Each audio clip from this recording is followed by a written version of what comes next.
Ready, mate? Yeah. Good morning and a very warm welcome to our new venue, which will become our temporary home for a little while. So welcome to this venue. For those listening in, welcome. And given that this is our first morning with council in our new venue, please bear with us if there are any technical hiccups, but the team's done an awesome job getting it set up ready for us today. So with that, I'm going to ask Councillor Colin McFadyen to open our meeting, please. Thank you, Richard. They say Christmas is a time for reflection as we spend time supposedly relaxing. It was a time where I reviewed the year and went back and reread the oath that we took, which states, I declare that I will faithfully and impartially and according to the best of my skill and judgment execute and perform the powers, authorities and duties vested in me as Councillor of the Manawatū District Council. Impartiality is the interesting word. The meaning of impartial is not partial or biased, but treating or affecting all equally. Regardless of the ward system, we are required to treat all of the community impartially, not favour our connections or where we live. There is no your people or my people when it comes to exercising the oath and doing our job. Just our people everywhere in the MDC area, and our job is treat all equally and listen to them in an impartial manner and ensure that they all have a say. Obviously, there are legal obligations where applicable that must be put ahead of the oath. Our ratepayers, ever demanding and critical as they are, will be influenced at times by ill-informed rhetoric and politically motivated statements. We only need to look around at other councils to see how damaging having politically endorsed councillors who have put the party interests ahead of their communities and how this has significantly impacted some of these councils' ratepayers. A view that is shared by Sam Brown, President of LGNZ, when he visited council last year, who agrees that politically endorsed candidates should not be allowed. This practice creates confusion for our communities and endangers impartiality. The opportunity to engage with Marai chairperson and, if applicable, committees and community committees alike is a great opportunity to explain what MDC is doing and also how council works. We are a democracy. A different viewpoint that does not agree with the recommendation does not trump the majority view. There was a time when political parties kept with the program, but with the introduction of MMP, policies and laws are turned upside down as the government changes. In the supposed interests of the country or to fit party ideologies. We are not central government who continue to show disregard for well-run councils, grouping us all together, and there will be no doubt many challenges that we will have to deal with for the remainder of this term. We all accept that there is nothing as constant as change, just helps if it was well thought out and informed. A sense of pride is what we should feel, and I'm pleasantly surprised how many compliments we are receiving from the community who believe we are doing a good job. A view not shared by all, naturally, who we welcome to stand for council in the 2025 elections. Many of us will have spent the time pondering over whether to seek re-election, and some have already signalled their intention not to do so. It is a privilege to serve the community and be elected, but has a significant personal cost, whether financial, lost time and loss of personal space that we sacrifice by being available to ratepayers as we live our personal lives. As we all grow older, hopefully wiser, and into the last year reinvigorated after a break, the question will be if we decide to go around again, and do we want another 3 years? Are we up to it physically, mentally, regardless of age? And as importantly, do we want to continue receiving opinions from all, assuming our thick skin holds up? The measure of success apart from rate level increase seems to be not doing dumb stuff, no pet projects, and do not waste ratepayer money on legal costs associated with code of conduct issues, employee issues, and personal views or agendas. Then there's the issue that you have to get re-elected.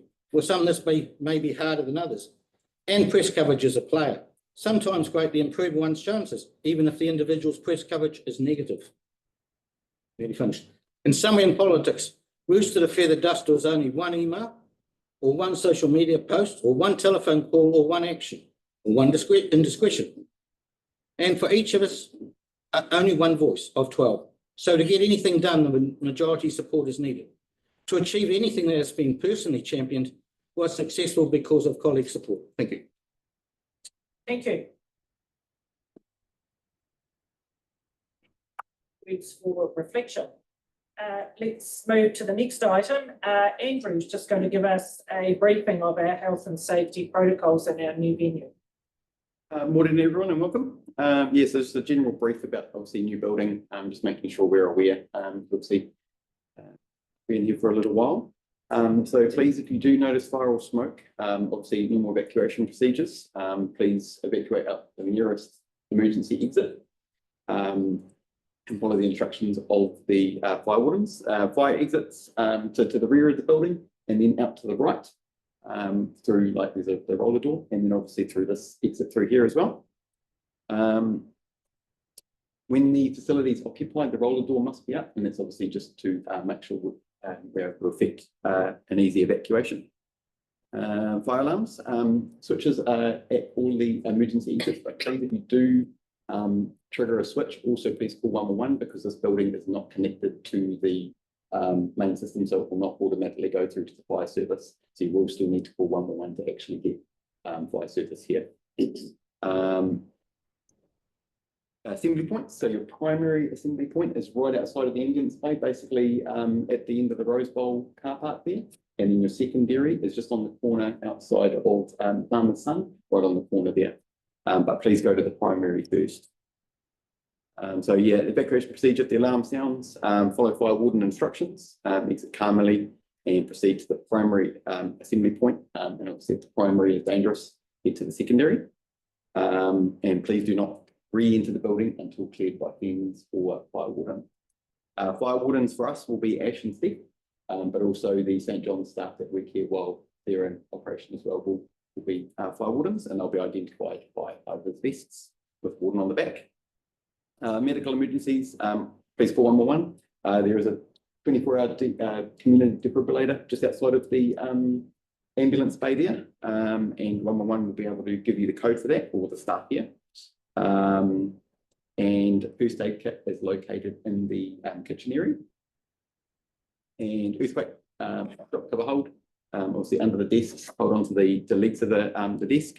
Please do not run out of the building straight after the earthquake stops. Wait for a little bit, wait to be cleared, because obviously there is still a risk of aftershocks and also loose parts of the building coming down. And then just general safety, please just keep walkways as much clear and doorways and things like that. Thank you very much. Any questions? Thank you. Any questions of Andrew? Self-explanatory. Thanks, Andrew. Thank you very much. Item 2, apologies. We have none, but we do have a happy birthday, Councillor Campbell. Congratulations. Item 3, confirmation of minutes, page 7. There is a recommendation. Can I have a mover and a seconder, please? Councillor Ford. Your Worship, I move that the minutes of the council meeting held 5th of February 2025 be adopted as a true and correct record. Thank you. Do I have a seconder, please? Councillor Quigley. Put the motion. All those in favour, please say aye. Aye. Against? Motion is carried. Thank you. Item 4, declaration of interest. Any items on our agenda today that members may wish to declare? None? Great. No public forum, so we can go straight to item 6. And this is where we welcome our young people representative fund recipients. And so this morning we welcome Darrell and Leilani. Please come and join us up at the table. Bring mum too. These good young folk were part of the Youth Nationals under 16 touch rugby, and we were able to help them in a small way towards the costs of this trip. So over to you to hear how it went. Kia ora tātou, Charlie Ponga tōku ingoa. Kore nā ko Leilani Ponga tōku ingoa. He ori māua no Ngāti Hine, Ngāti Haua, Ngāti Tūwhare Toa, Ngāti Kauhunu, Te Atiunua Pāpārangi, Ngāti Kauwhata, Ngāti Raukamuki. On behalf of us, our whānau, we would like to thank you for your contribution to our touch fees, just over $1,000 each. We would just like to say we are very grateful. No reira e tika ana kia mihi atu kia koutou te kaumihira o Manawatū. Some of our highlights were fortunate enough to make the under 16 Manawatū touch team and got to play my first national with my brother. Also having a great bond we built with our team and the connection we had at the end of the campaign, and also coming across a great team, especially Te Tokero and North Harbour of Te Tokero having great sponsorship with their team and the great positive things they'll say to us for making a mistake. And with North Harbour having great structure, the way that they played the game well, the fitness they had with their whole team. No reira, tēnei te mei nune atu kia koutou, nau tapoha mai tēnei poha kia aga ki tō mātou whānau. Nā reira, tēnei te mihi. Ka matu tai whakatauri. He aroha whakatō, he aroha puta mai. Nā mihi.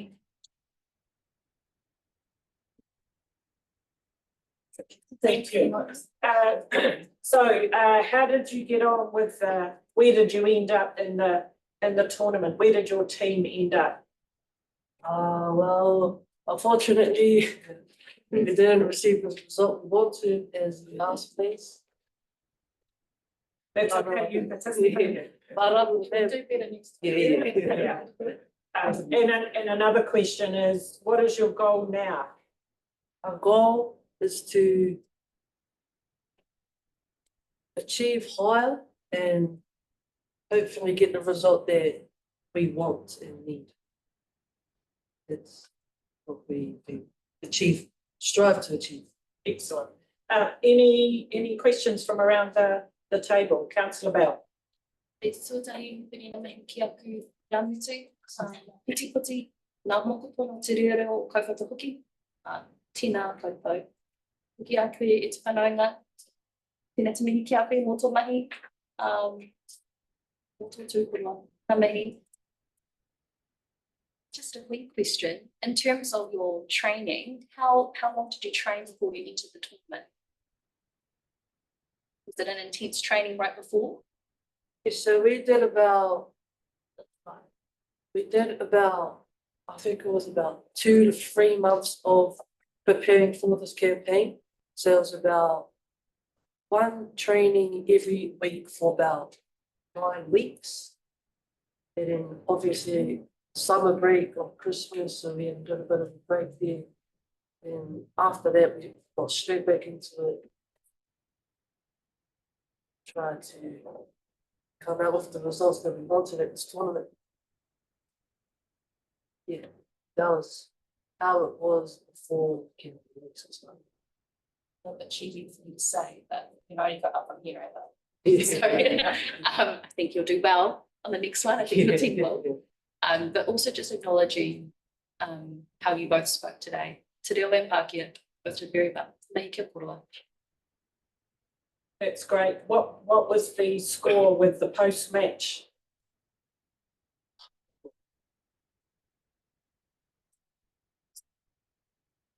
Or was it just a friendly game? I think it was 6-3. Opposing. Well done, well done. It's not about winning, it's about participating. So well done and thank you for coming today. And like Councillor Bell said, you spoke really well. All the best for the future and we look forward to seeing your name in the team again, so in the future. So well done and thank you. Thank you.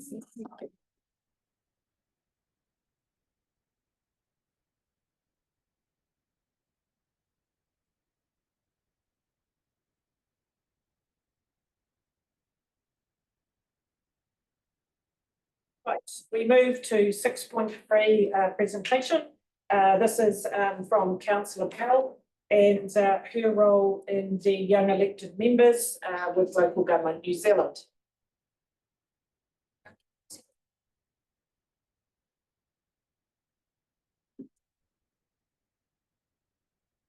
Morena koutou. I'm really excited about this. So how I'll present today is sort of 2 points for Councillor Badgen, Councillor Figley, Councillor Blackmore, and Councillor Underwood. Would really be describing what YIM are. So because you're new councillors, you haven't had a YIM before, I'll be the first. For the others, you're a bit more experienced in who YIM are, what they do, because you've had YIMs before. So I'll have 2 different points in the presentation and also speaking to 2 different audiences. So for us here today in the community, but also for the YIMs that will be watching the recording a bit later. So bear with me. The first photo that you see are the YIM network that attended our GNZ. So this is what we look like when we're not in a meeting and we're smiling and posing. But the next bit that I want to touch on, the first bit that I want to discuss is the whakapapa. So what is the history of YIM? When did it start? Why did it start?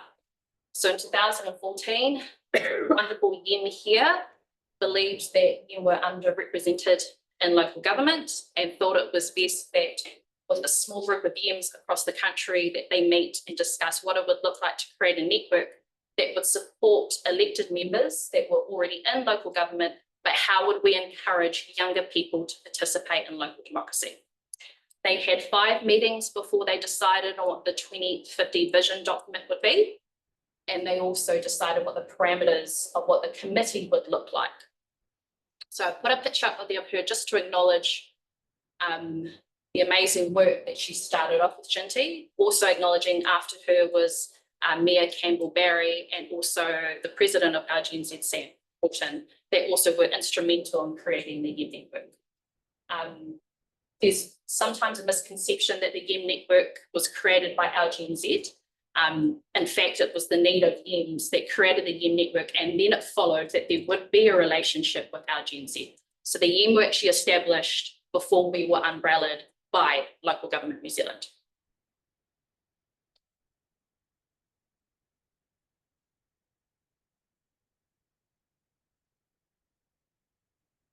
Oh, yes. Thank you, Councillor Short. I forgot. For those that don't know what a YIM actually is, a YIM is a young elected member, which means you're 40 and under. So if you fall under that category, you're a YIM. If you don't, which is everyone else, yay for you, you're the majority, but you're a MEM, like a middle-aged, or you're a GEM, because you're a GEM. Please don't ask me what that stands for. Lovely pictures. Thank you. Thank you. Taking my board. So here, so hono na, I've used the word hono na. Hono na in Māori dam hono is to connect, na is plural, so means many connections. So I want to acknowledge, because, you know, they've spoken of quite fondly our 2 previous YIMs, so Hillary and Heather. Both of them were very connected to the YIM network and use the resources to help them in their trienniums. I've only just recently realised that who they were talking about was NDC. So Hillary is spoken of quite highly in the YIM network. Apparently she contributed quite a lot. She seemed to be quite intelligent. And I'm so grateful I learned that probably only a few months ago. So then I didn't feel the pressure to uphold any YIM NDC legacy. But just a mihi to both of them for, I guess, the connections that they have and what they contributed to the YIM network. So ngā mihi kia koro if both of you ever see this.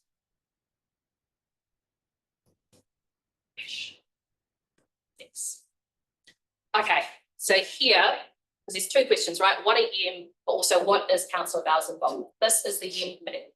We are made up of the 6 zones, the Te Manawatū rep, which is me. The Zone 3 rep is Annika Carlson. She's a councillor from New Plymouth District Council. A little bit of connection here in history and a little fun fact for our group. A few days after I was elected on Te Manawatū, which by proxy meant that I was going to be represented on YIM, I was unaware of that at the time. Actually, our mayor had called me and had a discussion, would I consider going for the Zone 3 YIM rep? We had a discussion about it, but I was already on there. So I just thought that it's really important to note that there are 6 zones, and even though the 1, 2, 3, 5, and 6, they represent the YIMs from those zones. That's not to say we exclude the GEMs, but that's who they represent, and they are responsible for ensuring that all of the things that we advocate for in a committee go back to their yam network. We also have what we call CBEC, so that's your local board representative, and then we also have 2 at large. So that's what makes up our group. At the moment, our co-chairs are the wonderful Councillor Alex and Deputy Mayor Rohan from the South Island. They do a wonderful job at making sure that we deliver the strategy that the YEM network have chosen for us. As I'm doing my presentation, if there's any questions, just put up your hand. It's a pretty fluid presentation. This here is probably my first, I guess, experience with achieving something in YEM. So before the last year, the year before that really, when we discussed as a YEM what was needed, at the time you would have seen quite a national news about war. And as a YEM network, what was asked of our committee was to establish better processes for all of local government based on what happened in Gore in terms of complaint processes. How can we protect everyone? So we came up with this remit. I want to acknowledge Councillor Quarry, because you supported this in the workshop. Even though in the end, MDC, we didn't support this remit, this was a remit set by YEM, and we made it. I think we just got over 77%. Can't see that, 72, is that 72, Ash? 77. 77, even better, look at that. So we passed it, and we are still pushing for our GNZ to implement something like this, because it's passed, but nothing's actually done yet. So we're looking forward to that. Work achieved by YEM. So the biggest legacy I think that YEM had prior to me coming to the training, so it's absolutely no involvement of me whatsoever, but the childcare allowance, that was really important. A lot of our YEMs are either just starting out in their families or want to start a family, and it was really important in order for us to have integrity with the mission of YEM, which is to encourage younger people to come in. We wanted to make sure that parents could afford to be here and could also, you know, ensure that they had the support that's needed.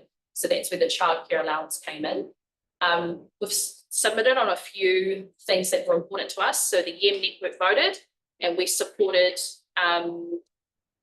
making sure that we submitted on the Māori wards and the Te bill. We have what we call wellbeing zoos. So every month, our YEM committee hold a wellbeing zooey where all the YEMs come in and we kind of do a wānanga, which what it looks like is everyone will give their peak and their pit of their council time. And we'll also leave room at the end for YEMs in front of each other. If they hear a space where there's not a resolution, we'll offer feedback of how you can navigate that space, whether it's how to do a remit, how to do a submission, a notice of motion, whatever it may be. One thing that I'm really proud of is that even though Auckland came out of our GNZ, because of YEM, all Auckland local boards are now back in our GNZ. They have been for a few months now, which meant that we can have our YEM local boards be part of us. And that was something that Logan Sewell, our previous chairman, championed for, and we supported. We do 2 YEM conferences a year where we get together in person, and there we do a few workshops, and I'll get to that in a minute. And then we also have a YEM strategy that's designed by the YEM network. Now, how YEM work, which is I found quite fascinating when I first came in, and I didn't necessarily agree with, is that with our strategy, we believe in consensus. So if there's one YEM that says no, then it's a no. So at the first RGNZ I attended, we did a lot of work, we did a YEM strategy, and out of the 50 there, we had 2 YEMs from zone 3 that said no on one pillar. And so we had to change all of it. So for us, if there's a YEM that doesn't feel comfortable with our strategy, we'll change it. So that's just how we work. May not be efficient, but that's just the values of YEM. So here I presented the Logan Sewell at the first RGNZ. That was quite a big learning for me. You'll see at the bottom, Southie there was smiling because beside us is Councillor Campbell, Shane Harris, Deputy Michael Ford having a great time while we are creating a strategy that we need to do in a speech within 12 hours. We had planned to do to declare to the whole local government what our strategy would be. But because we had 2 yims that didn't agree with it, we then had to pivot. So that's us up until 1 o'clock in the morning, figuring out what our speech would be. And in the end, we decided that we would comment on the achievements of YIM, one being the growth of how many mayors and deputy mayors and chairs we finally have as YIMs. And I believe we have 6 in total, which is quite a big increase in the last few years of brave YIMs stepping forward. I put a quote there, because that's just something that I pulled from our speech, and it says, our generation will reap the benefits or pay the price for the decisions we make today. It's part of our mantra. And a picture of Logan's really important, because I want to give kudos to him for the work that he's done to get these local boards in Auckland back into our GNZ and back into YIM.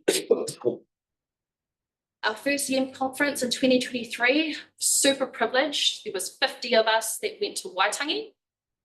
We spent 3 days there. My favourite highlight, there was quite a few speakers, but Jenny Shipley was just pure class.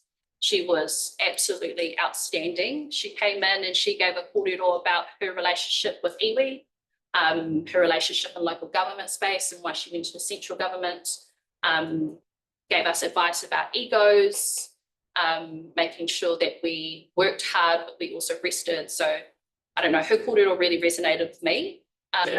We also had a kōrero from Eric Rush. For those that don't know him, he's an All Black. And he was quite popular in the night. Creative New Zealand panel was really instrumental for us. We were lucky enough that we invited them as a panel, and then further to that, because of the time we spent with them at Waitangi, they decided to sponsor our next GNZ YIM. So we finessed them to love us enough so that we could keep the costs affordable for all YIMs to attend. We received media training, which was really helpful. So Ranjani, that's worked for 3 News, 1 News, and now works for our GNZ, did a media training workshop for us. And we were very lucky that we went on a kupe tourism. So the mayor, Moko Tapania, took us on what we call kupe. Kupe is one of their highest tourism adventures, I guess, that was supported by council and the whānau.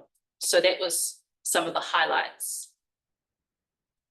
More highlights from Waitangi, there's a lot there, but I think one of the things that I really enjoyed was the mayor's task with the job. So it's something that I feel that is an area that our council could learn from. They have a building in Pukinga, so over 430,000 was invested from mayor's task with the jobs. Out of that, 168 young people between 20 to 24 now have a job building tiny houses. They also have a little bee organisation that's in there as well, and also the strawberry farm. So I found that really, really helpful. I also liked how the provincial growth funds have really helped that area. I think Shane Jones really loves the far north. That was very evident to me as we were going past the roads. I would love for Shane Jones to come here and offer the same level of hospitality in Manaakitanga. But as you can see, with our conferences, our YIM committee, our strength and our weaknesses, we pack everything in 2 to 3 days. That also means that sleep is probably, you know, very limited and high levels of energy. And we probably a bit aspirational in the timing of things because every workshop was late. For YIM, we have went for the YIM Awards. So all YIM will nominate and give a kōrero. We don't have sections. You can discuss however you want to. And it will go to our GNZ and the committee of who you see as your YIM of the year, for whatever reason. We have high-level nominees, so the top 6 out of the 30 that were nominated, and then you have the YIM. This YIM here, Louis passed away. So it was one of the reasons why we as a committee, when his nomination came through, we want to acknowledge the work that he did. And then, yeah. I will probably go on to the next YIM. Sorry, Ash, can you go back? Oh, thanks. Our next one, our latest one was in Christchurch. We were lucky to have ECAN, and even though Christchurch is no longer part of our GNZ, they also stepped in because they had asked for us to go there. We went and visited the Richmond Community Gardens, which was a huge impact in terms of the earthquakes, the biggest impact actually.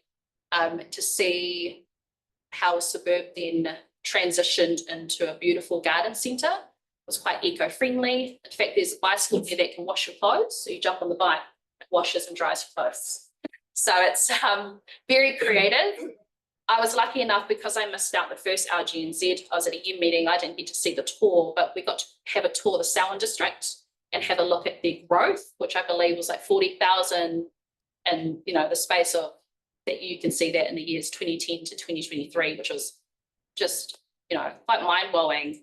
And we visited their hub, their Te Ahuru Mowai, and their Te Ahuru Mowai is quite impressive. They've got what we call 3D tonga. So in their library, you can bring tonga and it has like a 3D image and it like investigates the properties. They also have a sensory room. So for those that are autistic, have whaikaha disabilities, you can go in there and have a safe space where you can touch and read and learn. And the last thing I was really impressed about their hub is they're the only one in New Zealand that has what they call a carry disabled chair. So it's an electronic chair that comes out to the library, you sit on it, and then it takes you to the bathroom. Obviously you have to be disabled, you can't play in it, but I just thought that was really impressive that, they very thoughtful in the way that they created their hub. We had a choice of 4 workshops. One was for those that wanted to become a mayor, social media. The third was national agenda, and the fourth was community group. And I chose the national agenda by Sophie Hanford. For those that know Sophie, she's a councillor in Kapiti, and her area is climate. So she's very well known for that space. She's kind of like our New Zealand Thunderbird, really. Here, so for YEMS, we are very politically neutral. So we have a relationship with all parties, and we invited Cameron Luxton from ACT and Lampan from Greens to come speak to us. That's him speaking to us. And it's really important for us as YEMS to speak to not only our local government minister, but actually ministers that have portfolios from each party that is local government, really to see their views and how they can support our sector. On the left, why I put a picture of that is because I find that really inspiring. It's connected to us. This is called the Pacifica. They have a Pacifica art gallery in Christchurch, but they also have a Pacifica room where they put up photos of all their achievements and all their idols and all their leaders. And the reason why Christchurch decided to put a room or a building specific Pacifica was because they acknowledged that they were away from home, but they helped build the economy. And I can't help but reflect back to the time that we all went to Ovation and we heard about how many of our Pacifica people that live here in Fielding, work here in Fielding and miss home. And it's just something that I want to drop as a seed for us, because that's how Christchurch sort of ensured that they felt safe and welcomed and had a space that was theirs. YEM of the year. So this year was a bit different. This is sorry, Will, if you ever see this, I know this is a terrible photo of us, but it's the only thing I could find where you're not squinting. Dr. Will Flavel, he belongs to the West Auckland Local Board. He won YEM of the year. He is trilingual. He is a scholar, has been a YEM for years. So he's about to be a MEM. He's about to come out, but it was really awesome to have him acknowledge all the work that he's done, particularly around Rangatahi Youth, because he was also a principal. So he held the role in local government, as well as being a principal, as well as being a Fulbright scholar, as well as being a doctorate, as well as learning 3 new languages. He's what I call a high achiever. The reason why I put this up here too is this year, so we had nominees from Hamilton, Auckland, and Wellington. But as a committee, when we chose the YEM of the year, I was asked to leave. I was not allowed to stay, and I kind of knew why. So before I left the committee, I asked them not to think really carefully, because the year before that I was also nominated, which was really naughty. So this year they created a new award, which is the second. I guess it's not the best, but just under the rest. And that was NDC. That was me. So for those that are thinking, me and Michael Ford's probably asking how much did I pay all the YEMs to do that, right? So just want to acknowledge my YEM committee, the YEM network, very humbled for the award you give me. Please don't ever do that again. You guys are all amazing. You deserve to be there. So yeah, that's our YEMs. The reason why I put these two, Deputy Mayor Michael Ford and Moko Tapania up, is that in our civic, oh, not Michael Ward, sorry. Manawatū. How did we even get you two similar? We had a civics day where the kura o Kaupata came and spent a day with me. Francis, I just want to acknowledge your team. They didn't even know this, but they ended up helping me that day. So thank you, team. And at the beginning of the session, we had 3 videos. One was from Shane Harris. One was from Moko Tupania, and the other was Rohan. Rohan and Moko were both Māori. Moko was fluent, our kura is fluent. So it was important for me to show them videos of what they potentially could be. The reason why I picked Shane is because he gets paid the most. So every time a kura kid comes up to me and says, I can't wait to be you, Firebridge, I can't wait to be your auntie, I'm like, please don't. Look at Shane Harris's job, pays better money. So thank you, Shane, for your video. And it was really interesting after they played around with the beautiful Monopoly game that Francis, you supplied. Again, thank you. They were all fighting over Helen's chair, playing turns of, the makeup of Amir. The videos resonated with them so much, they're now starstruck by Rohan and Moko. So when we went to Inspire Me Stories, which is the next slide, the kura just lost it. Like you would have thought it was Justin Bieber. And what was more embarrassing is the teachers lost it too. So they were asking me to get photos with them because they were so embarrassed to go up and ask them. So I thought I'd put the picture up here. This is Inspire Me, the Festival of the Future that also the Youth Council went to. I want to acknowledge the YEM network because I never would have known this existed, but how the got to go was the YEM network taught me how to apply for scholarships. So even though we paid for our youth council to go, now I know there are scholarships that we can get. There are specific scholarships that the kuras can get. So I was lucky about 7 days before Inspiring Me Stories, the YEM picked it up and got me 9 seats for our kura. So we picked our 9 leaders from our kura to go with staff, all paid for and sponsored. So I'm very, very, very grateful because they had the best time. They also got to meet Tamaiti, and one of our girls fainted. She just thought he was So overwhelmed. She was so overwhelmed, so starstruck. I had to pick her up from the floor, which was so beautiful. But I think it also shows the gratitude that kura kids, like our babies, have when they get to go to spaces that they're not normally have access to. Some of them had never been to the capital, Wellington, so they'd never seen the beehive, and they thought it was this really small place, and they were so overwhelmed when we took them there. They like burst out crying and started touching the stairs, and that was stunning. So yeah, I guess the YEM network have helped quite a bit in me understanding the opportunities that could then come back into our district, and the kura is one great example. Before I finish, I think I just want to touch on something and, again, be really honest about the YEM space. Like I said, I didn't realize that I was going to be on the YEM committee. It's by default, and I'm very grateful that I did. If I reflect back for me as a YEM, I totally understand why Hilary and Heather were so connected, because it helps a lot in terms of your first term in your training. So the remit that P&C took credit for this year, it was passed at 83% by Rowley.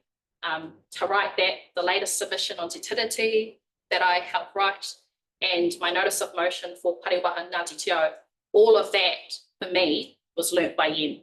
All the workshops that we do, I wouldn't have known how to write a remit had I not seen it.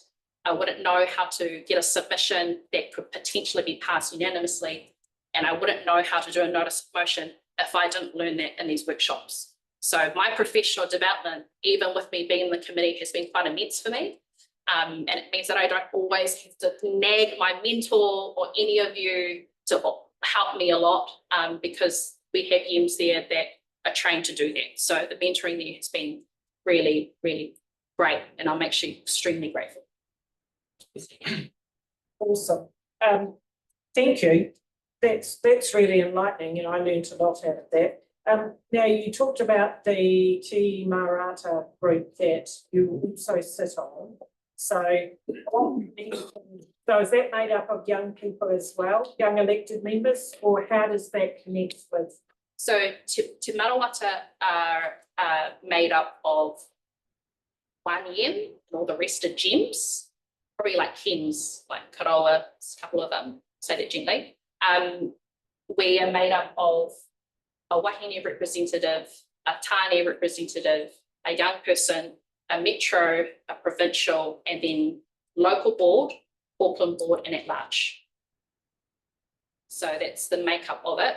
If you sit in those areas, then you're expected to represent that area in the committees following. So if you're a metro, provincial, the only ones that don't sit in other committees is Wahine and Tāne. You know, they sit in their own space. But for me as a YEM, I then had to sit on YEM. Excellent, got it. Any other questions, Councillor Bell?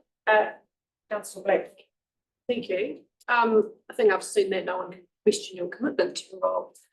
Councillor Bell, I have a question. Do you have a protocol, have you seen releasing a YEM as they become men from your place? Yeah, we do. I'm going to be really honest. I say this with a lot of love. What I do notice, because the YEMs are, quite transformational in your journey, the MEMs find it very difficult. So we've got 9 very well-known MEMs, and I must say they're holding on for dear life. Sam was one, Tori Whānau's one, they're on their edge, right? And I think the protocol for us is once you're a YEM, you're always a YEM. So you can always come back to our network. Lam Pham is a perfect example. So she was our chairman of YEM in the last training. She's now in the Green Party in central government. She always comes back. We keep boundaries very clear. So at times at National Council, when you become a MEM, no longer a YEM, we ensure that any of your points of view are not reflective of us. So those are sort of the boundaries we've put up, but we do have protocol making sure we celebrate you. I think that's one of the reasons why Dr. Will Gladwell, we acknowledge him, because he's passed over, he's crossed past that big 4-0 line. So it's important for us to let them go and for them to let go. But isn't that awesome that they don't want to? They just hold on for dear life. Yeah. Excellent. Thank you, Councillor Ford. Yeah, thank you, Councillor Bell. I think it was an excellent presentation. I've learned a lot, but the main thing I picked up was how much help it's been to you in terms of personal development, etc., and your enthusiasm. I used to belong to JCs, which had a maximum age of 40, and once you got to that point, you became a consistent rooster. So you might keep that in mind. But no, on a serious note, thanks very much. It was a very, very good presentation. Yeah. Well done. Thank you. Right, moving on. No late items, no recommendations from committees. So we can go to 9.1. These are our community committees, and I know a lot's been happening given the start of the year. So let's just go quickly around the different community committees who have met. Just pick out any highlights as the liaison councillor. Councillor Belsky, Apathy. Apathy is getting ready for their big show in a couple of days, and so that was talked about quite a bit because they are running the business of catering, and also they are concerned about numbers, and they want to do a proactive asking people to come and join the community committee because they could struggle in this next election of getting enough on the committee. So that was discussed. The new traffic cop, not traffic cop, the new policeman, Ben, gave a good, he was present and he gave a good update of what's going on around. And it was all in all a good meeting, but there are some struggles here. Thank you. Councillor Bell, Wainesi Rangiota. We met last night and our beautification project is going as planned, and they are looking forward to spending the rest of their modest budget by June and tossing up between they will start a women's bathroom project or look at an emergency management room. So that's what their focus is at the moment. It's one and the same. Councillor Hadfield, Glenarua Taikaria. Yeah, thanks, Your Worship. Our committee, I think, is mostly made up of MEMs and GEMs, actually. But there you go. The project that they're working on is trying to figure out how they can get a little event sign on Milner Road, which they've had discussions with council about. Clearly, it's quite complex. But those of you who are not aware, if you go from the Glenarua Hall, Taikaria Hall, look back down Milner Road, there's a hump not that far down the road, about 100 metres, and it is actually quite dangerous. So I think we're just working on a little local solution. They can stick something up that says event, and then they can take it down. The other thing they're doing is the Glenarua Hall Committee are probably going to seek a little bit of assistance from the community committee in terms of weatherproofing and weather tightening the building. So that's pretty much what they're working on. Excellent. Councillor Underwood, Bill Inouye. They spent a bit of time discussing the Watershed Road, Collison Road intersection, which had a fatal accident not so long ago, and they're working with council to try and come up with a temporary fix until they can do something more permanent. And also there was a lot of discussion around the school bus review from the Ministry of Education, and it seems to be a bit up in the air about what school services may be affected. Rongatia also very concerned about that as well. Councillor Patrick Bolton. Thank you, Worship. They had a presentation from Neighbourhood Watch to try and liaise as to get better representation and community involvement. They're very successful at generating grants, and there's a lot of confusion around security cameras. I think they have $17,000 sitting there, that if they're not going to use it, they're going to lose it. So we need to try and help them try and establish as to whether they're going to go alone or whether there's an opportunity to link in, which is the preferred. They've done a lot of work on the restoration of the hall and just about completed that. And of course, they're getting ready for the Sculpture Festival. Councillor Campbell, Ahongana Valley. Yeah, a lot of work's going to the Ahongana Domain project just been completed and had a grand opening Saturday. Alongside the annual East and the West cricket match. It was a big day out there. So I want to acknowledge the council staff that put the effort into developing the domain walkway. It's a really great project, that one, with online versus on the ground work done there. So yeah, it's pretty exciting. Thank you. Councillor Ford and myself attended that opening on the weekend, and yeah, I encourage any of you to go out there and go for a wander on the walkway. It's amazing what they've done, and the trees and the work that they're doing out there as a community space, and also memorial opportunity for people to plant a tree and some lovely seats, etc. So recommend that. Councillor Hadfield, Rangiwahia. Yeah, thanks again, Your Worship. Once again, the new Kimbolton Cop policeman, Ben Flintoff, fronted up the Rangi meeting as well, and appropriately, because Rangi have had more break-ins into the hall, more damage, more vandalism, which seems to be a bit of an ongoing issue. You know, to the point where thieves have broken in and actually got up into the ceiling and ripped out the hard drive that records everything, you know, so it's been pretty targeted. So the community committee are probably looking to approve the remaining balance of their funds to actually push back into improving security at the hall rather than another barbecue project that they were looking at. So I think, you know, hopefully that'll all get sorted out. But you know, Rangi's had a spate of you know, break-ins and burglaries and damage to the coin collection box for the shower and everything. So it's actually been, you know, it's got, you know, it's a bit of a bugger really, and it's, you know, a bit tough on the community committee, this continuing vandalism. So they're doing that. Bit of discussion around some of the speed humps at the Otara Bridge, which I've raised with the roading team, and you know, that issue's being resolved. So that's good. And I do believe that there was a cricket match between Rangiwahia and Apathy the other day. Now, personally, I would have had absolutely no faith in the umpires at all, but I do understand Rangi might have won by 1 run. So there you go. So all good fun. Excellent, thank you. Councillor Short, Sampson and Tangi Moana. Sampson met last week. They're a small committee, but actually I have to say that they've come back with all guns firing. They're very eager to get on with things. Helen, our community development advisor, attended and said they need to spend some of their money. One of the projects that they've had to roll over is a bus stop. It's had all the approvals from Horizons, NZTA, our roading team, and it's had permission by the property owner to install it in front of her property.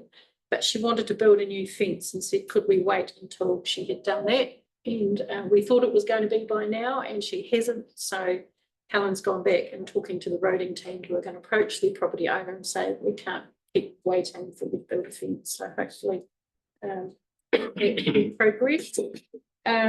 They've renewed some lighting in the hall, which they had enough funds from their hall hire to do. And they've also, at this meeting, authorised some purchases of some electrical appliances, a fridge freezer and a new commercial vacuum cleaner. And the other ongoing project is history signage. So they've been working with a sign company and working out what wording and stuff they're going to be putting on those. And we'll do 2 or 3 at a time every year. I think the goal is for about 8 to 10 around the village. Also, always foreseen some issues with volume of traffic. The intersections, NZTA not really caring too much about the volume of traffic there. Always an issue for them. Team 1 actually haven't met yet. They're meeting next Monday. But at the December meeting, just before Christmas, which was a lovely sunny day, and we met outside, table outside, focusing on doing some weatherboard repairs on the hall. Someone volunteered to be the secretary. Yay! I've been the secretary out there for about 5 years or something. As of next Monday, I can just sit and enjoy. And the big things coming up for them shortly is the Tangawana Boat Club holds some really, really large fishing competitions. They Tiki fishing competition in the North Island, and they spread everyone out, individuals or teams, 500 metres apart. And they have so many entrants that is from Waitariri Beach to Waitotra Beach. So it's a really big competition. And as we all have heard, the warm sea currents have made for some very good fishing lately. Excellent. Thank you. Councillor Quigley, Waituna West. Thank you. The Waituna folk will be as happy to see Mr. Yaya, we can be. I spoke to James Edison and he said that all painting is in the long-term plan. I was able to tell them that will happen probably next year. So those are all right with that. I finally, after 2.5 years of dealing with Green by Nature, I finally got to mow to the spot that they wanted mowed to, which was a sign past the school. They're happy with that.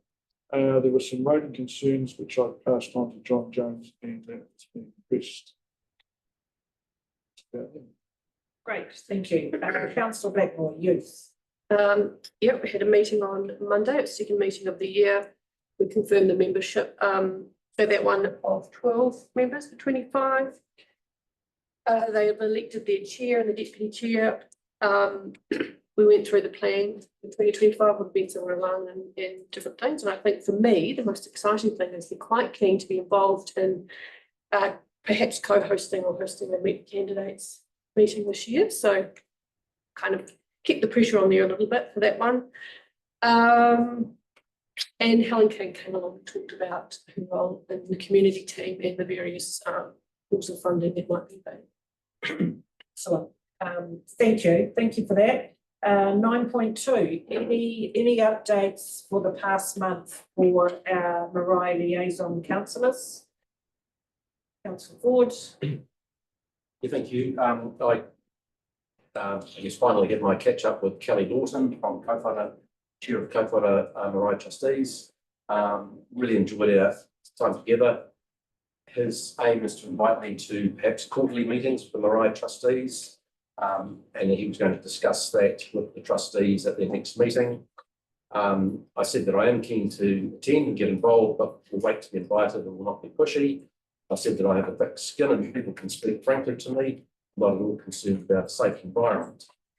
We discussed lightly the similarity with council community committees, take it to Reo, apologies for pronunciation, liaison councillor roles, focus groups, potential joint council, Maori or iwi committee, iwi council relationships. Council wants to be helpful. We touched on flooding and district planning as areas to explore. Our submission to the treaty principles bill, our position on Maori wards, what might iwi do before the referendum, push the positives and advantages of having a Maori ward, local body election, rates, development contribution, infrastructure, and what we did over the summer break. I did say lightly. So I'm very much looking forward to the developing the relationship further with Kelly and Kōwhaka Marae. Excellent.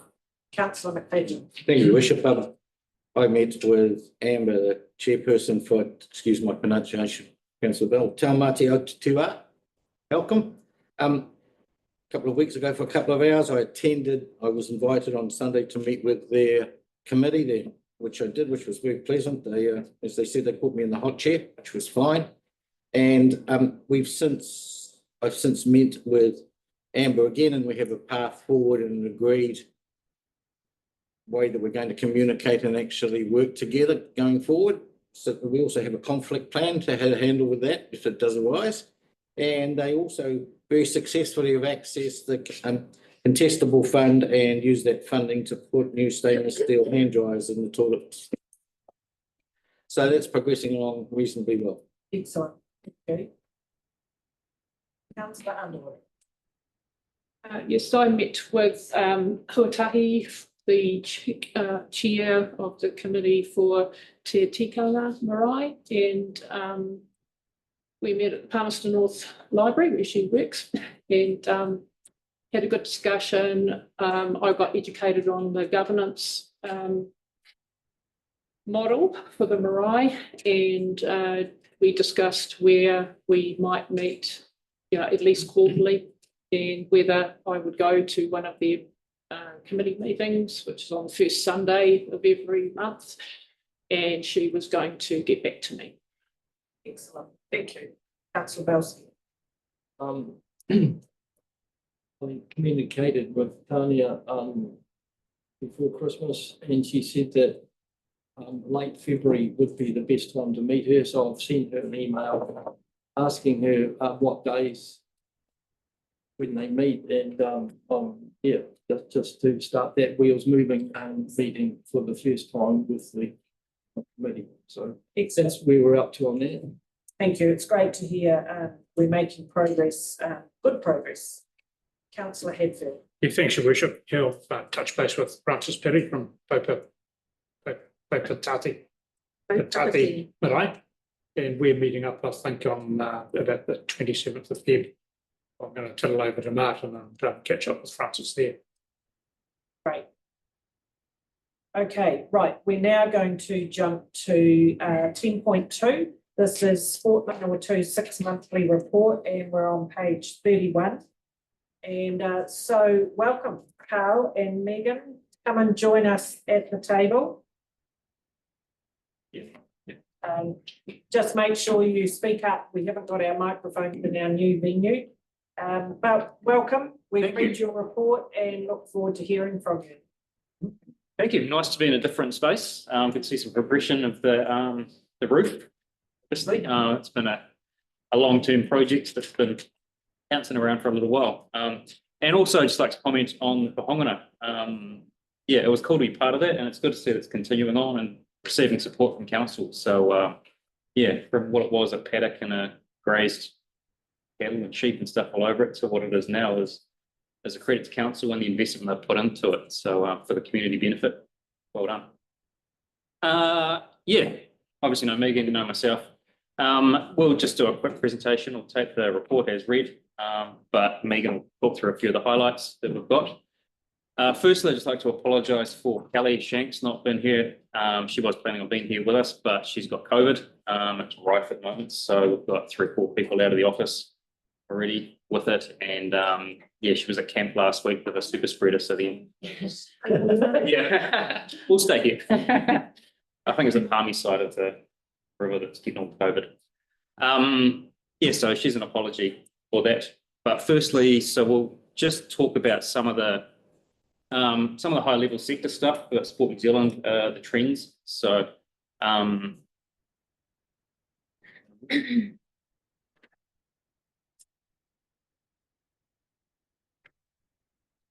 so these are the partnership plan outcomes that we have with Manawatū District Council, developing a strong foundation with the community through play, active rec and sport. And that's kind of our key pillar that we have going across the organisation. So bounce on through. So on the sector updates, so you would have seen there's been a reshuffle with the Minister of Sport. Previously it was Chris Bishop. Just after Christmas they did a rejig, and Mark Mitchell is now the Minister of Sport, and Simeon Brown is also the Minister of Health. So that's just a bit more context. So we've got a different, hopefully they're starting to figure out where they want to go, what sort of direction they're leaning towards. There's a new document that's come out from Sport New Zealand, Active Bodies, Active Minds, and we'll have, that sort of provides some analysis and insights within the school space and in that tamariki rangatahi space. So we'll be able to provide some more detail around that. It's literally just come out in the last couple of weeks, so we haven't been able to fully digest what that looks like. Some sector, I thought I'd just give a few snippets. So Sport New Zealand do a disruptor scan, and that's kind of what's front and centre at the moment across the country. And there's a few little, somewhat relevant. So we've got some gaming and interactive that's in the VR space, and in that augmented reality is very popular. So just some relevance potentially for MDC is that it could explore some interactive spaces within the public spaces and in the library. Workforce volunteers, they're getting harder and harder to find. So amalgamation of clubs or service like treasurers and secretaries and that sort of stuff. So those sort of volunteers, coaching spaces, something that we're going to be working through in coming time. Athletes, so Sport New Zealand did a guide for the transgender across the community sports space, which has now been reviewed under the new government. Previous government had one set of guidelines. They've asked Raylene Castles to get their staff to review that, and so we'll see how that looks kind of forward. So that should be coming soon.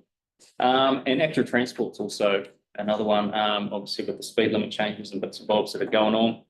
It's just a changing time at the moment, something for local government to figure out, work through with cycleways versus your pedestrians as well as main transport spaces. So that's just a quick sector update. Sitting in there. The behaviour trends that we've got.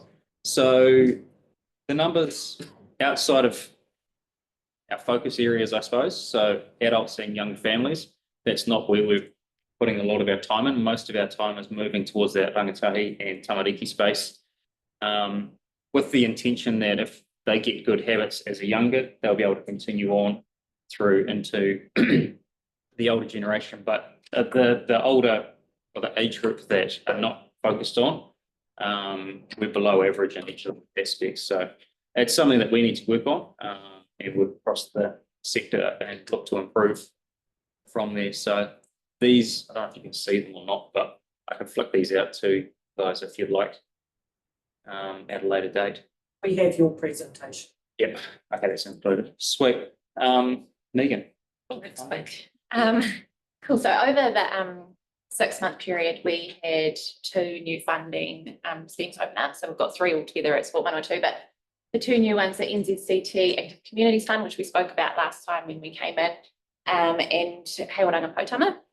The NZCT fund opened up in September last year, and since then we have distributed $75,000 out of that $100,000 back into the community, which is pretty fantastic. $500 for individuals and $5,000 for clubs, groups, community organisations. Some of the projects that the NZCT fund has supported are upgrades to school playground, equipment, bowls equipment for Himtangi Bowling Club, yoga sessions at the Pongana Hall, upgrades to the school pool out at Colleton, school holiday programs, boxing, swimming, and gymnastic lessons for individuals. So it's really widespread, that fund. And then the Heoranga Potama Fund, we had 7 applications in the Manawatū district, which is the highest receiving across all of the districts that we service. So Tararoa, Manawatū, and Palmerston North. And that totals $70,000. So initiatives that we funded were golf lessons for tamariki, Māori performing arts, rangatahi physical activity resources, power wars, and kapahaka. And in the next 6 months, we'll see a report on some of those, and yeah, which will be exciting to see when they come back in. Events, we've had quite a few events over that 6 months as well. A few of those were the PCT tournament, which was held here at the Civic Centre for the first time, and we had schools from all over the district come along to that one. Play Along the Way, which was the first one that we've had here as well, which we did at the skate park, which was really well received from the community. I think we had around 80 people do the mini part, and then we had a whole lot of local organisations come along and contribute to that event as well. We've had 2 street parties, which Mayor Helen has attended a couple of those, and they are really well received in the community. And oh gosh, I think they had maybe 500 sausages and burgers go out. So, you know, there's loads of people there, and it's really interesting because it's not advertised out into the community. It's just the first one was at McCorkindale Street, and it was just word of mouth and to the school. And yeah, so that's pretty exciting. And we've got another one coming up in March as well. And from those events, we gather in Sport Manawatū gather insights, and we get all these little pockets of information which lead on to more things. So at the moment, we are working with North Street School, because talking to tamariki from that event, they're really keen to do dance. A lot of them are really keen to do dance, but can't afford to go and do dancing lessons. So we're supporting North Street School at the moment to bring someone in to do Pacifica dance lessons at the school, which yeah, is very cool one. We also went along to the Ngā Kaitiaki o Ngāti Kōwhata Heora Day. Thank you, Bridget, who jumped in on one of our classes that we had there. We went and promoted the green prescription program, and that was well received as well. And we're currently working with them to look at running a 10-week program. Then we've got cycle skills. We were at Sanson School and Tangi Moana School over that 6 months. We were able to work with the full school because they're quite small. We worked from 5 years right up to that 12 years, and with the seniors getting out on the roads. Lytton Street School, we have been working with their Oars Tamariki there. Oars Tamariki are the highest level of needs, and we had 9 students from there that we were able to support. It started off as 1 term, and then they requested that we come back for a 2nd term. So we've been working with them to do that, and that's just supporting the teachers and teacher aid and how they can support their students and continue and keep them physically active in exciting and fun ways. We came along and supported the Manawatū District Youth Awards as well. We had the Diversity, Equity and Inclusion category. It was really great to see this young talent coming through. Next one. What's coming up? There's quite a few things coming up. You may have seen the Have a Go Day been advertised. That's a collaboration with Building District Promotions and Manfield. We've got 20 clubs that have registered to come along to that one, and a real diverse range of activities. We've got paintball, blow karting, cricket, kung fu, rugby, gymnastics. So it's a real diverse range of activities for people to come along. And it's targeted for everyone, so not just children, but families, all sorts. So we're really excited to be running that one on the 2nd of March. If anyone would like to come along, we'd love to have you. We've got the basketball coming up there, but it's actually been, that was fantastic to be able to open the basketball court with a bang, and thank you to Colin and Grant who came along the day to check that one out. It was really successful, well received from the community. People were really grateful for the court to be there. So I don't want to speak on. We've got in the pipelines, we've got some workshops coming up. One of those is supporting parents before the winter season starts, and just being able to give them some tools. You know, a lot of parents get thrown in and say, you're going to coach your daughter's football team this year with no tools. So yeah, we're going to work with them before that starts up, and hopefully place them better, a bit more confidence. Yeah, I think that might be kind of it. Yeah, you'll notice there's quite a lot happening in the rural spaces. So we're trying to target the like the Tingwana sense, and not just focusing on fielding. So just providing that spectrum across the district for the community. Yeah. And thank you. Busy 6 months coming up for us. So yeah. Any questions? Excellent. Thank you. Take any comment? Councillor Quarry. Thank you, Your Worship. Carl, the last time we spoke, we mentioned or talked about a Australian company that was interested in promoting a certain activity in the Manawatū. Has there been any further work done in regard to that? You mentioned that there could be a requirement of up to 40K required as a deposit or whatever to encourage them to come here. I've talked to Amanda at the Chamber of Commerce, and she felt there would be no difficulty, in fact, raising a reasonable sum of money. There'd be certain individuals who'd be more than happy to, if you tap the right ones, to underwrite it and bring it to the Manawatū. Is there any further work done in regard to that? They haven't got back in touch with us. That hasn't continued or progressed any further. Could we do that? But yeah, we can look into that. Because to me, it sounded really exciting, and it would be a great way to promote the Manawatū. And I feel that the venue and the opportunity to fund it is not insurmountable. Yeah. 40K. That'd be good. Excellent. Thank you. You need to settle down there, Colin. Any other questions or comments regards to the presentation or the hard copy report that we've got? Councillor Shaw. Just to thank you, I'm actually the liaison councillor for both Te Mana and Stetson. Thank you for working with the schools here. They're both small schools. Tingwana, of course, is very isolated as well, but they've both got really great principals with lots of energy. So it's nice to see them getting some opportunity in participation in sport, especially when there are barriers for participation. Councillor Bell. Tēnā korua. I think I just want to just acknowledge the work that you guys have been doing over the last 6 months. Feedback from the iwi, they really enjoyed the Holder Day. I have to say, councillors, to have kaumātua join in a physical activity is quite daunting for Māori. So the fact that you created such a safe, enjoyable space where they were laughing and they were taking photos, they still use their wristbands. They were gifted wristbands, and the kaumātua are now setting up their own little kaumātua sport group where they sit on their chairs and do exactly the same things that you taught them.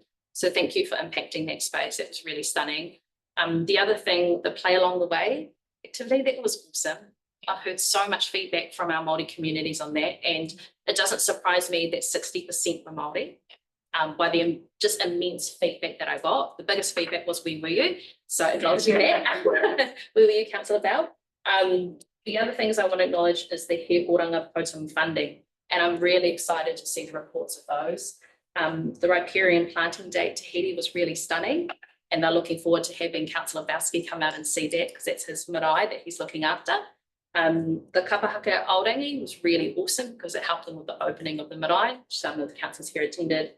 The Te Reo Reo Kapa group that was funded, they just performed in Taupo last weekend, They did a fantastic job, so much so that we had a politician with no whakapapa who lives in Auckland jumped in the group. So Penny Henare was a bit jealous and he thought they were great. So he jumped in.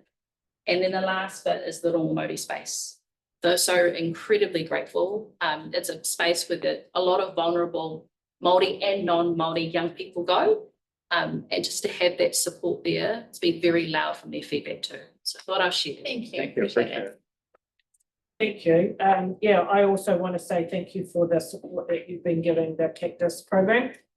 Sport Manawatū have been doing the really important surveys at the end of the program, because we asked the students at the beginning what they want to achieve, and then through the course, and then Sport Manawatū is able to provide us with the survey information, stats, comments at the end, so you can see the difference that we are making in our young people. So thank you for that.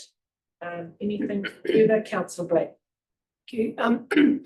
Just on demand for all the things that you offer versus resourcing, how is that sitting at the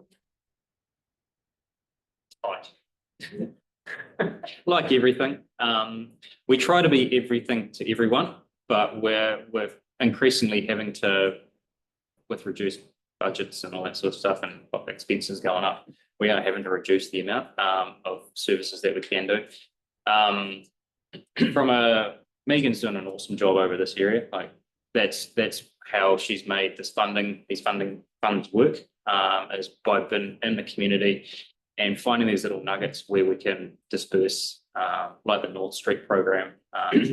So that's where the benefits from Sport Manawatū point of view lie. But yeah, it's a tough realm at the moment. Sport New Zealand are reducing their funding, so that's got a flow-on effect down to us, who are a fun portion of us as well. So yeah, like all areas, it's a struggle.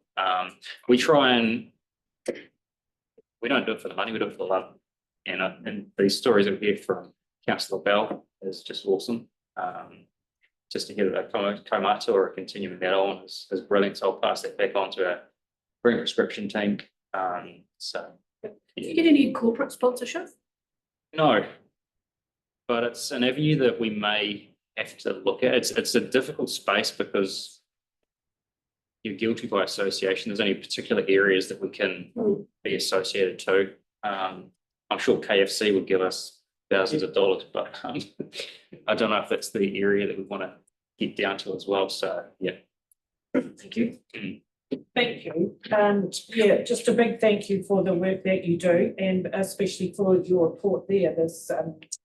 You've achieved a lot, and there's a lot of people in our community who are that much more physically involved in recreation, which is fantastic. So there is a recommendation on page 31. If I could have a mover and a seconder, please, Councillor Quigley. The council received the Sport Manawatū 6-month report for the period ending 31st of December. Thank you. Do I have a seconder, please? Councillor Bell. Put the motion. All those in favour, please say aye. Against? Motion is carried. So thank you. Thank you very much. For coming this morning, and look forward to working with you for the next 6 months. Definitely. Thank you all. Right, we're going back to 10.1. This we're on page 24. This is our annual plan consultation, and this is asking council to consider whether or not we want to undertake a consultation for annual plan.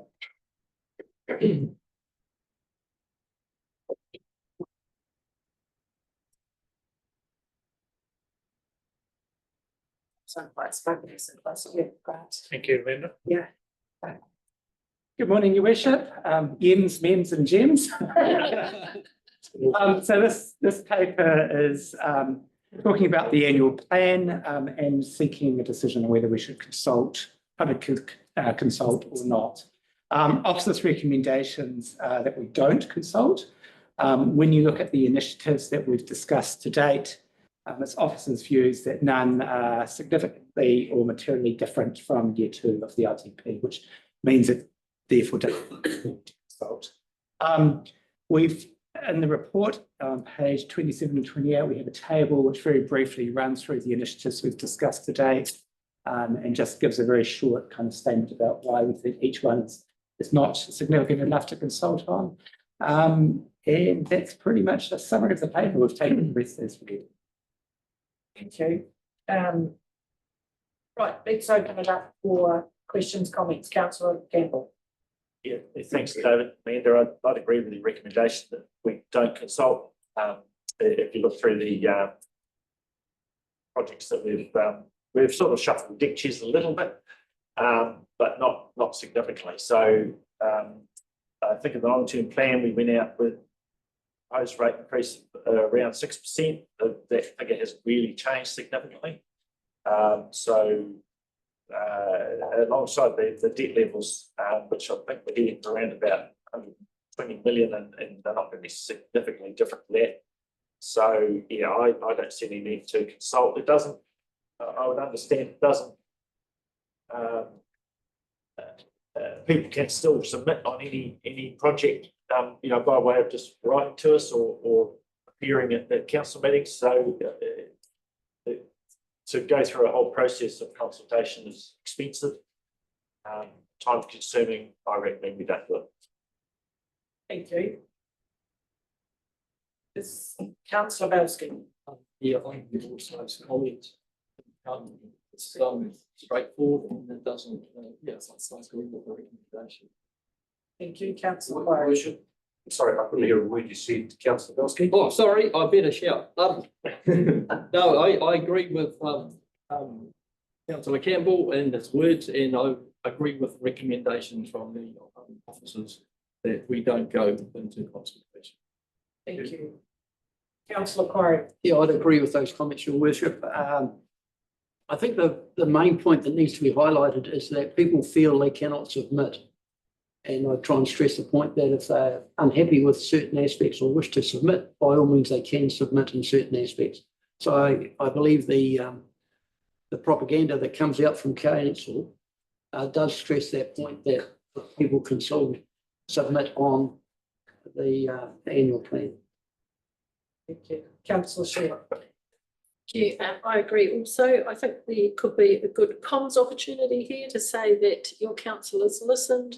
You've told us that the cost of living is still difficult and affordability should be top of mind, and we're not introducing any new big items, but still include that. I'll have the link to let them see what we are doing, and if they wanted to make a submission on those items or any new items that they want to bring to our attention. But I think we could wrap quite a good positive spin on it. Councillor Hedford. Thanks, Your Worship. Unusually, I'm just going to agree with everybody with what they've said so far. Excellent. Councillor Black. Thank you. I just have a question then. If people can still submit, but it's not consultation, what is that process? What would we do with the submission? So, through your worship, one of the options that we normally do is we go out with a comms plan, and I don't want to dump our comms team on it, but we come out with a comms plan. And so when we go through this process, we're not actually going out saying we've adopted our annual plan, because you haven't. All we're saying is the things that you are putting in your draft at this point in time don't require us to consult. And we carry on with our annual plan process, which we've got some other decisions coming up about it, around development contributions, which you've already consulted on. So that's the last thing that we expect for you to consider to go into the annual plan. You'll then look to adopt your annual plan around the May-June mark. And then at that stage, we say to the community, this is what you've adopted or we've adopted, and this is the things that are in it. And David's starting to craft that story and alongside the comms team, and that will be, we're thinking the story will be kind of, this is a BAU year, we're getting back to basics, we're doing the stuff we said we did, we're not doing anything new and fandangled. And at that stage when we go out is when people will really know what's in the annual plan. They can come in and say to you they don't like it.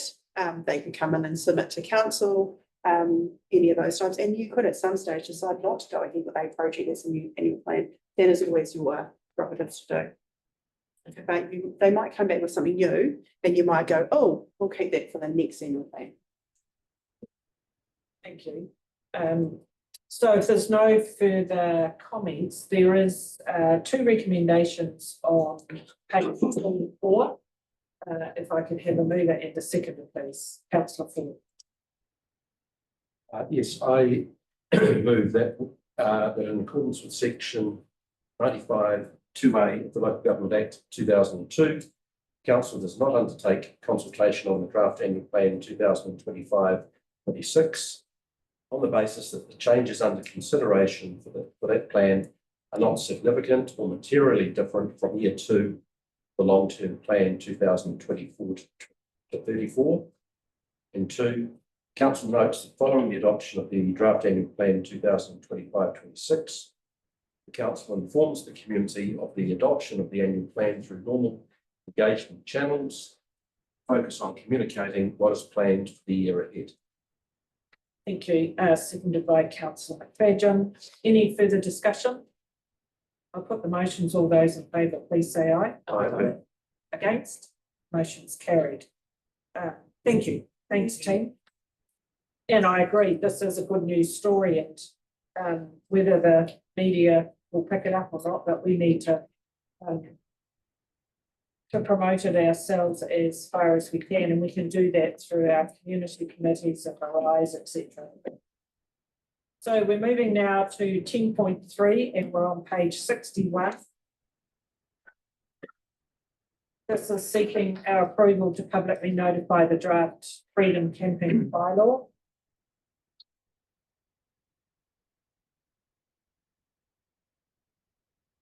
Lisa and Francis. Morning, Your Worship, councillors. So as Mayor Helen has said, the purpose of this report is essentially to adopt those documents necessary to conduct public consultation on the draft freedom camping bylaw. And there are several documents that make up my report. The first of this is the statement of proposal. So the Local Government Act requires that council prepare and adopt the statement of proposal when consulting using the special consultative procedure. So that's recommendation 1 of my report. The statement of proposal itself is in 4 main parts.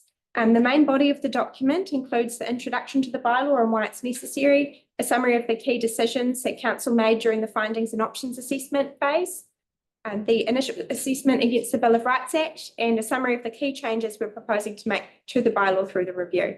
Attached to that statement of proposal is the draft bylaw as a track changes version. A table that describes each of the changes we're looking to make and the reasons for those changes, and a submission form. So the draft freedom camping bylaw has been prepared based on the findings of the site assessment as described in the findings and options assessment that was presented at the 19th of December council meeting. So while the recommendations themselves are not about the contents of the draft bylaw, if there's anything in there that you want me to look at amending, that's still on the table today as well. So I just wanted to highlight a few changes that have been made since the findings and options assessment was presented to you at the 19th of December council meeting. And these changes are as a result of key stakeholder engagement that we carried out in February this year. So the first is the removal of Halcombe Domain as a Schedule 2 site for self-contained freedom camping. I would refer you to paragraph 6.4 of my report, where I talk about how this site has been removed as there's no formal agreement in place between the Manawatū District Council and Kiwi Rail for the use of this car park for freedom camping. And given that we need to adopt the amended bylaw by the 7th of June, I didn't feel that there was enough time for us to go about seeking a lease agreement to include that site. It might just push the bylaw out too late. But that is, if it's, if there's public interest in including that site, we could look at a further amendment down the line to include it back in again. Feedback on the bylaw was also received from CEDA, Te Aroha Manawatū Trust and the Motor Caravan Association. Each of these parties was generally supportive of the draft bylaw. It's good. But Te Aroha Manawatū Trust would like for us to provide for tenting at Mount Lees in an alternative location. So we had identified a grassed area next to the car park, and they felt that was a bit too close to the car park and could be a health and safety risk. So they asked us to consider a grassed area through the pergola behind the trees to the west of the car park, and their feedback, which is attached to my report, has some photographs of that location. I have discussed that with officers, but it's not our preference that the tents go there because that whole area is planted with spring bulbs, and there's a lot of people that come in the springtime to enjoy that area. And if we were to provide for tenting in a section of it, it would be very hard to police to make sure people don't go beyond that little strip. So yeah, that's again, if there's a real feeling in the room that we want to provide for tenting somewhere else, we can talk about that today. The Te Aroha Manawatū Trust also asked council to provide for tents at Timona Park, to the north of the Campbell Street entrance to the park between the trees and the public toilets. Their reason for that is that there's currently no affordable accommodation for hikers and fielding, except for the Fielding Holiday Park. And if people were to walk to that, it would be another 7 kilometres to their journey. Providing for tents at Timona Park would, in their opinion, mean that more hikers would do this section of the Te Aroha Trail and have reason to stay in fielding. Unfortunately, Section 11.2 of the Freedom Camping Act, which is those matters that we can consider when choosing what restrictions might apply to freedom camping, do not extend to economic matters. So as a council, we can't use tourism or anything as a reason for providing for freedom camping in that location. It has to be restricted to those matters listed in the Act. We did consider tenting at Timona Park as part of the site assessment, but again, our preference was not to do that because it would be hard to police where the tents pop up within the park. And given it's a primary playing field park, we didn't want tents to start popping up on the playing field. So, and it could also cause conflict with other visitors to the park. There was some early engagement feedback that mentioned tents at Timona Park and how it was quite unnerving to be going for a walk and then coming across the tent. So, yeah, so at the moment, the report recommends that that the status quo applies to Timona Park and to Mount Lees. The New Zealand Motor Caravan Association provided us with some feedback in relation to clause 9, which covers the temporary prohibitions or restrictions on freedom camping. So this clause enables council to temporarily restrict access to a freedom camping site. And the reason that we might do that is to carry out maintenance at the site, or if there was something like a slip that occurred and it was necessary for us to close it temporarily to remedy that. And then that clause allows us to do that. And they were quite concerned that it was, as it was drafted, was quite open, and they were concerned that council might exercise its authority unlawfully to prohibit or restrict freedom camping beyond what might be considered temporary. And they've seen that happen in other areas of New Zealand where a council has used the temporary prohibition clause to essentially stop providing for freedom camping at a site until the next review. So they're wanting that to not happen here. The changes that they recommended to me, I felt were reasonable and wouldn't affect our ability to carry out our intention. So I have incorporated their requested changes to clause 9 into the draft bylaw, and I've updated the table to describe what those changes are. So the versions that you've got in front of you include the recommendations from the New Zealand Motor Caravan Association.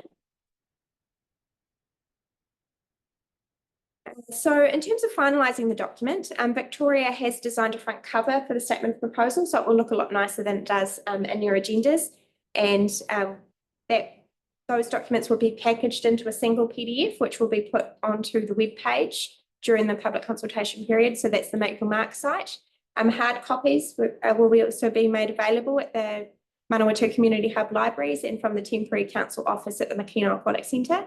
And the submission form will also be available as a downloadable form, so people can just download that from the website. And the site assessment, which is a key supporting document, will be on the website as well for download. So that's kind of the statement of proposal part of this, and then I'll move on if there's any questions on that, or should I move on to the summary of information? Any questions, Councillor Shaw? Thank you. I was interested in the Trail Trust and wanting some tenting fielding. So they come down Sendon Road. Can you speak up? So they come down Sendon Road. Where do they, what route do they take to get to Walls Road? Is it down South Street? I was just wondering, it's not property of ours, but I was just wondering whether, not for the consultation part, but whether a conversation with Manfield might actually put a tent site en route if they go down South Street.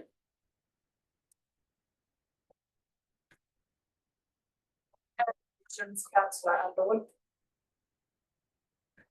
Sorry, were you going to say something? I was just going to say, if we did look at providing for tenting on a private property like Manfield, it wouldn't be part of the bylaw, but it would be some sort of agreement between Manfield and the trust, I imagine. So yeah, it wouldn't be consideration of the bylaw because it's not our local authority area.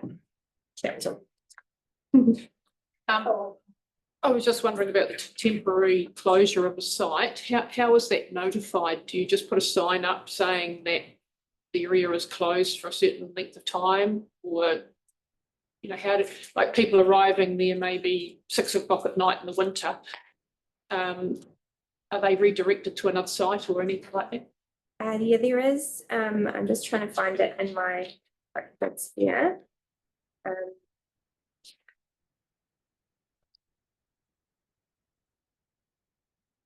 Did look at that table, but I couldn't see.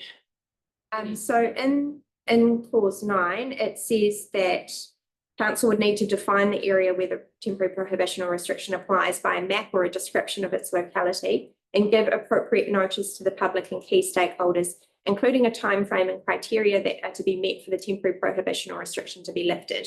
So in my mind, that would be probably advertising on our website, potentially a public notice, whatever council deems to be appropriate in the instance. So it might be if it's only closed for a couple of days, then maybe something on the website would be sufficient. But if it's to be closed for an extended period, then I would expect that what would be considered appropriate notice would be more thorough. So like a sign. Yeah, probably signage and entrance chained off or something. Yeah, so we'd probably use our social media as well as the website to advertise that. Thank you. Councillor Glenn. Thank you. The Te Araroa Trust feedback or question around that lease. I see in their feedback they mentioned the tennis court, old tennis court area, but kind of discounted it because they assumed it would be in use by other users. When we looked at their application, did officers perhaps look at other spots across Mount Lees that might be suitable, or did just kind of consider that Springbok area? I think the feedback that I received from the Parks and Property team was essentially their preference was that area identified within the bylaw, but if that was insufficient, then the overflow, they felt the tennis court would probably be a suitable overflow site. So whether it's hard to gauge how popular it will be and how much space will be made, but yeah, that was their feeling that the area in front of the tennis court kind of area would be their next preference. And do we track kind of park usage and where people go at all? Yeah, I'm not there all the time. Whenever I'm there, there's no one on the tennis court. Councillor Underwood. I just have one more question around the penalties. It looks like they can either be infringements under the bylaw or infringements under the Act. Does council enforce both? And if so, who keeps the fee? Who keeps the fines? So there are now infringement offences specified in regulations. So that's a tiered, essentially if it's a minor offence, and it's all described in the regulations as to what constitutes kind of a minor, and it scales from about 200 through to, I think it's $1,000. So depending on the type of infringement, that governs what the infringement fee is. I probably would need to defer to either Shane or to the enforcement team around where the fees go. I'm not sure. We do. We keep all of it. Okay. Means if it goes to court, it's violent fees, so it's costly. But if they just pay the infringement notice, Thank you. Thank you. Any further questions, comments, councillor Belsky? Yeah, I thank you, Chair. Thank you very much for this report. It's very good. The Ringor here area and the empty area are accurately described, so that's really good. We have had one person say that there's a little rest area north of Rangiwahia. And there's been some freedom campers, well, have been noticed that some have just pulled in for the night and they haven't left the place very tidy. Now, in that case, would they take the number plate of that person and ring the council, or who does the local say that, listen, someone is actually freedom camping in an area where they shouldn't be? What's the procedure? So yes, it would normally be rung through to our call centre for our enforcement officers to respond to. In terms of the rest area, I think it would depend possibly on who owns the land, whether it's NZ, it is. Yeah. Yeah. Okay. So if it's a local road, we've got a information sign and a table, picnic table, and there has been a complaint that there has been freedom campers just pulling in there for the night. Okay, thank you. Anything further? should I move now on to this? Sorry. So the summary of information is essentially a shorter version of the statement of proposal. So section 83AA of the Local Government Act sets out the requirements for a summary of information.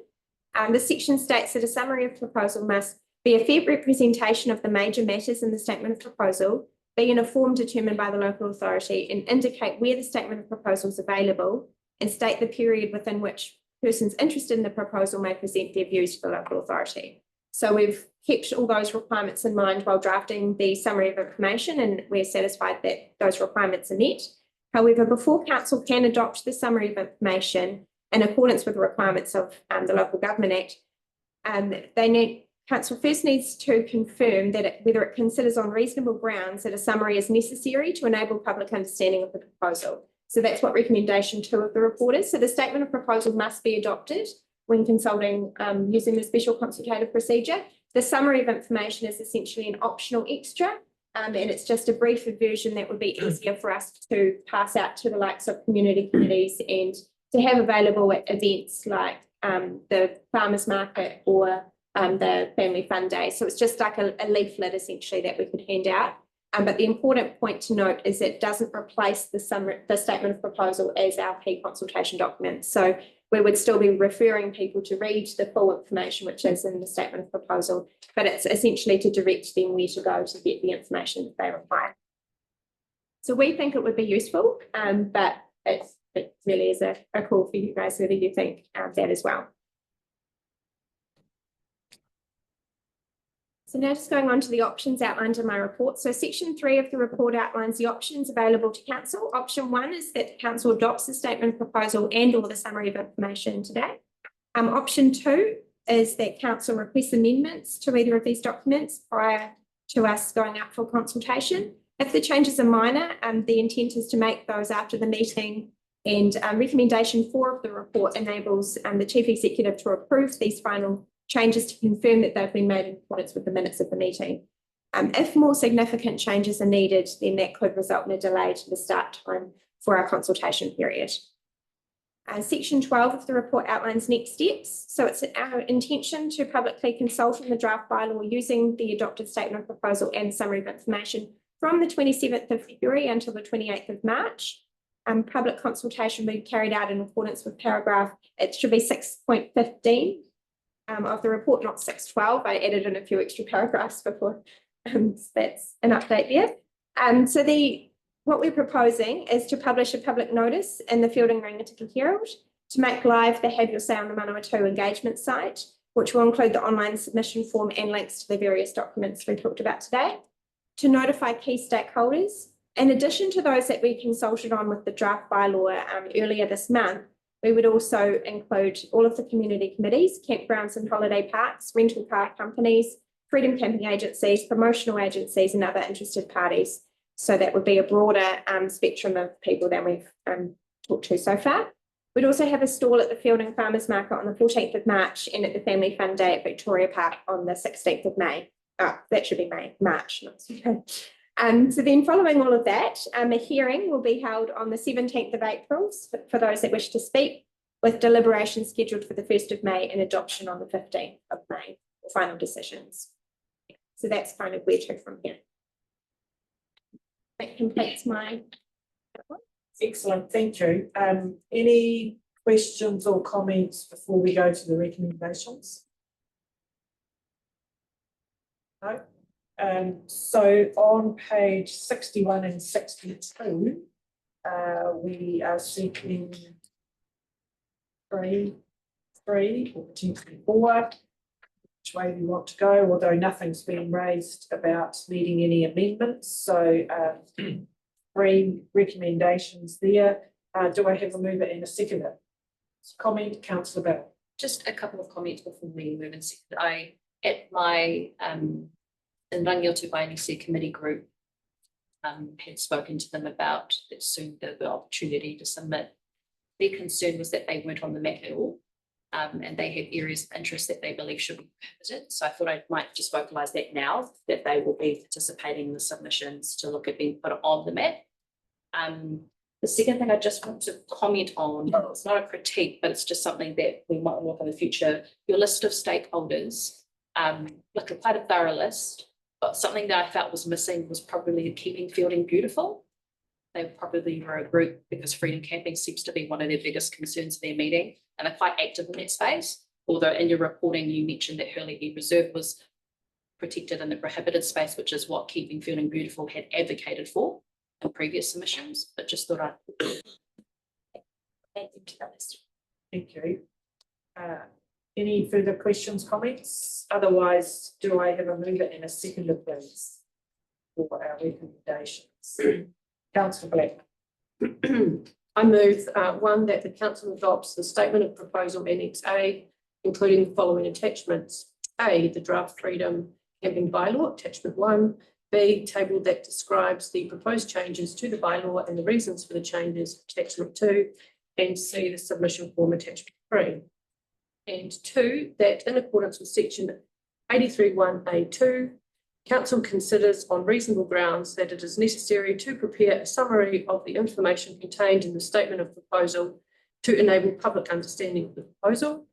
And 3, the council adopts a summary of information on the freedom camping bylaw review Annex B and is satisfied that it complies with the requirements of section 83(a)(a) of the Local Government Act 2002. Thank you. Do I have a seconder, please? Councillor Quigley. Thank you. Further discussion? I'll put those motions. All those in favour, please say aye. Aye. Against? Motion is carried. Thank you.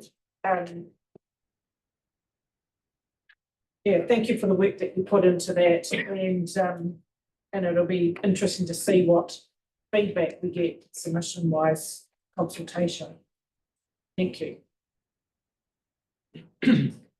Right, no late items, so we can move to item 12, and I will move that the public be excluded from the following parts of the proceedings of this meeting, namely the confirmation of public excluded minutes and the Manawatū Community Trust trustee recruitment. Do I have a seconder, please? Thank you, Councillor Ford. I'll put the motion. All those in favour, please say aye. Aye.